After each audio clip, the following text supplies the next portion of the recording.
This tutorial is on how to update RFV Claim. Log in to the eProject system. Access to project that is at the post-contract stage. Click at the Build SpacePro icon.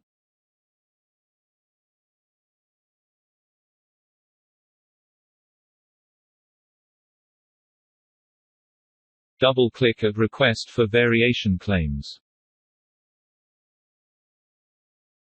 Here will be the list of approved RFV. Double-click any of the RFV. To update claims, just select any of the items and key in the percentage or amount to be claimed.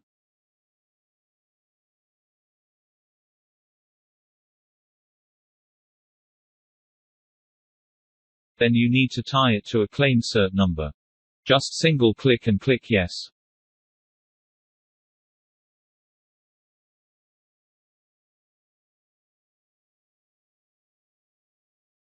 Now back to Request for Variation Claim.